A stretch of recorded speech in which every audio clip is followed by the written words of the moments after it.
మన టాలీవుడ్ ఇండస్ట్రీలో సార్ పెద్ద పెద్ద స్టార్స్ అందరూ కూడా ఏదో ఒక బ్రాండ్ని ప్రమోట్ చేస్తూ ఉంటారు. మహేష్ బాబు గారు బైజూస్ అని దాన్ని గట్టిగా ప్రమోట్ చేశారు. చాలామంది ఇన్ఫ్లుయెన్స్ కూడా అవుతుంటారు. మన స్టార్స్ చేస్తే ఆ ప్రోడక్ట్ ఏదైనా కావచ్చు, రామ్ చరణ్ గారు చేసిన కొన్ని రియల్ ఎస్టేట్స్ కావచ్చు, ఇలాంటివన్నీ. రీసెంట్గా తమన్నా కూడా ఒక యాడ్ని ప్రమోట్ చేయడం జరిగింది తను పర్సనల్గా. ఇప్పుడు అది కొంతమంది కేసు వేయడం జరిగింది, ఆవిడ కోర్టుకు కూడా హాజరు కావాలి మరి. సో ఇలాంటివి ప్రమోట్ చేసినప్పుడు స్టార్స్ ఎంతవరకు ఇన్ఫ్లుయెన్స్ అవుతారు? ఒకవేళ ఇలాంటి కేసులు వేస్తే వాళ్ళు పెనాల్టీ కట్టాల్సి ఉంటుందా? జైలుకు కూడా వెళ్ళే అవకాశం ఉంటుంది అంటారు. అది ఎంతవరకు జరగవచ్చు అలాంటివన్నీ కూడా? నేను యాక్చువల్గా అదే ఇలాంటి ఛానల్ ఇంకో ఛానల్ క్లారిటీగా చెప్పాను అనమాట. తమన్నా నా మోడల్. నాకు ఫస్ట్ నేను చేసిన యాడ్స్లో తమన్నా, సమంత, కాజల్ అంతా మోడల్స్ గద్దేశం తీరా. ఆ టైం నుంచి నాకు తన మోడల్గానే తెలుసు. ఈ మధ్యన ఏం జరిగిందని క్లుప్తంగా ఎక్కువ బోర్ కొట్టకూడదు, టక్కని చెప్పేసుకోవాలి. అడ్వర్టైజింగ్ ఏజెన్సీ అనేది ఒకటి ఉంటుంది, ఒక కంపెనీ ఉంటుంది. కంపెనీ అడ్వర్టైజింగ్ ఏజెన్సీకి ఇస్తుంది. ఆ అడ్వర్టైజింగ్ ఏజెన్సీ మాలాంటి యాడ్ ఫిల్మ్ మేకర్కి ఇస్తుంది. ఇక్కడ నన్ను డైరెక్టర్ అనరు, ప్రొడ్యూసర్ అంటారు. I'm producer producing add on behalf of the company to agency. Your agency పెద్ద ఉంటాయి, 1,00,000 కోట్లు టర్న్ ఓవర్ ఉన్న ఏజెన్సీలు కూడా ఉంటాయి. ఓఎండ్ఎం అని ఉంటారు, ఓగిల్వి అండ్ మాథర్, లింటాస్, ఇవన్నీ ఏజెన్సీలు. వాళ్ళు ఎవరైతే బాగా చేస్తారో అనేది ఇస్తారన్నమాట. నాలాంటి వాళ్ళు చాలా మంది ఉంటారు, ప్రహ్లాద్ కక్కడ్ అని, ఇంకా పెద్ద వాళ్ళు ఉంటారు, రాజీవ్ మీనన్ అని. వాళ్ళకి యాడ్స్ ఇస్తూ ఉంటారు. అర్థమైంది మీకు? సో వీళ్ళకి ప్రొడక్షన్ హౌస్ ఉంటుంది, వీళ్ళు తీస్తారన్నమాట. అలాగే ఐపీఎల్లో వచ్చే యాడ్లు, క్రికెట్ ఐపీఎల్లో వచ్చే యాడ్లు ఒక పెద్ద కంపెనీ కొనుక్కుంటుంది. వాళ్ళే చేయాలి దానికి సంబంధించిన అన్నీ. ఓకే, ఈ అమ్మాయికి తెలియదు అని అనుకోండి, చదువుకున్న అమ్మాయి కాబట్టి ఇంత కాంప్లికేషన్ ఉంటుందో తెలియక ఇంటికి ఎవరు వస్తే వాళ్ళు ఫోటో షూట్ ఇచ్చేస్తూ ఉంటారు. ఒక సినిమా యాక్టర్ మంచి ఫేమస్లో ఉంటే అన్ని పక్క నుంచి డబ్బులు వస్తూ ఉంటాయి. ఒక ఫోటో షూట్ ఇవ్వండి మేడం, ఒక 5 లక్షలు ఇస్తాడు ఒక ఫోటో షూట్ తీసుకున్నందుకు. అలాగా విజువల్ మూవింగ్ ఉన్న యాడ్ ఇవ్వండి మేడం అన్నప్పుడు జాగ్రత్తగా ఉండాలి. సెలబ్రిటీ అయిపోయిన లెవెల్కి వెళ్ళిపోయినప్పుడు నువ్వు చేసే ప్రోడక్ట్ నువ్వు చెయ్యొచ్చా, ఏమైనా ఏజెన్సీలో ఉందా తెలుసుకోవాలి. అడ్వర్టైజింగ్లో చెప్పేస్తారు. ఎప్పుడు తెలుస్తుంది నీకు? బాంబే యాడ్ క్లబ్ అని ఒకటి ఉంది, మెడ్రాస్ యాడ్ క్లబ్ అని ఒకటి ఉంది, హైదరాబాద్ యాడ్ క్లబ్ అని ఉంది, బెంగళూరు ఉంది. నేను అన్ని యాడ్ క్లబ్లో మెంబర్ని. ఆ మెంబర్షిప్ ఉంటే వాళ్ళు చెప్తారు. So you should be member of those clubs, advertising clubs. So తనకి చాలా యాడ్లు చేసింది. ఐ థింక్ నా యాడే పొట్టపడుతుంది అనుకుంటా. నేను గిరిజన హనీమే చేశాను అప్పుడు 14 years బ్యాక్. దాని తర్వాత చాలా యాడ్లు, యాక్ట్రెస్ అయిపోయింది. అప్పటికి 1-2 సినిమాలు చేసింది అనమాట. తమిళ్లో శంకర్ సినిమా కల్లూరి, తర్వాత ఇక్కడికి వచ్చి హ్యాపీ డేస్ చేసింది.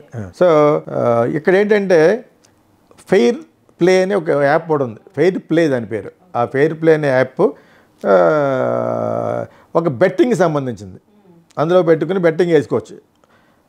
అది అన్ఆథరైజ్డ్ అని అంటున్నారు సోషల్ మీడియాలో. అంటే దానికి ఒక ఆథరైజేషన్ లేదని. అది సైబర్ కేసు కింద వస్తుంది అటువంటి యాప్ని వాడితే.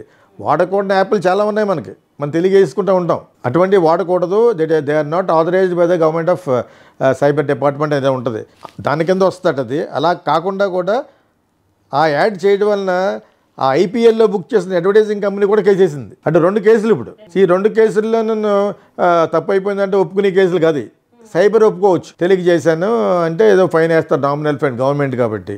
ఇది అలా కాదు. ఐపీఎల్కి మేము చేయాలి. ఏం చేసినాను, బెట్టింగ్ చేసినా, గిట్టింగ్ చేసినా, whatever it is, tickets bookings కమ్మినా కూడా everything has to be marketed by this agency. Advertising and marketing అంటారు దాన్ని.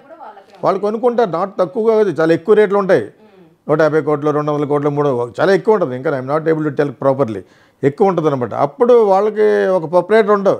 అదేదో తమన్నా అట చేసిందట, whatever it is, she has to be అంటారా. జైలు గీలు అంత ఉండదు, కానీ they will last the compensation ఉంటుంది. బిజినెస్ కదా, కమర్షియల్ కదా. జైలుకి పెట్టే అంత తప్పు నేను చేయలేదు, ఐ డోంట్ నో అంటుంది. అది జైలు గీలి ఉండదు. కాకపోతే అటువంటి యాడ్ చేయటం వలన సైబర్ ఒకటి, if it is unauthorized, if it is not permitted by government of cyber ఇది ఉంటుంది కదా, దాని ప్రకారంగా సైబర్ లాస్ కొన్ని ఉన్నాయి. దాని కింద వస్తేనే మీరు చేయాలి. ఇప్పుడు టిక్టాక్ వాడకూడదన్నారు, మానేసరే. That comes under this cyber department. అలాగే సైబర్ డిపార్ట్మెంట్లో ఇది చేయకూడదు అని వస్తే మటుకు చేయకూడదు. And also that area of that IPL belongs to an ad agency. ఆ యాడ్ ఏజెన్సీలో వాళ్ళు పట్టుకుంటారు. అది చాలా ఎక్కువ ఉంటుంది. కాదే అమ్మాయి అక్కడికి వెళ్ళి మళ్ళీ సంజయ్ చెప్పుకుంటూ తప్పితే చాలా ఎక్కువ ఉంటుంది. ఇప్పుడు ఒక డ్రగ్ ఒకటి ఒక ఫార్ములాలో చేయకూడదని ఏదో వచ్చింది, రెడ్డీస్ ల్యాబ్స్కి 1,000 కోట్లు కట్టమంది America. 1000 they will fine you. So అలాగా ఈ అమ్మాయి యాక్ట్రెస్ అండి కొంచెం అయ్యే ఉండదు అక్కడ. యాడ్ ఏజెన్సీలు చాలా పెద్దవి ఉంటాయి, వాళ్ళు క్షమించడాలు అవి ఉండవు.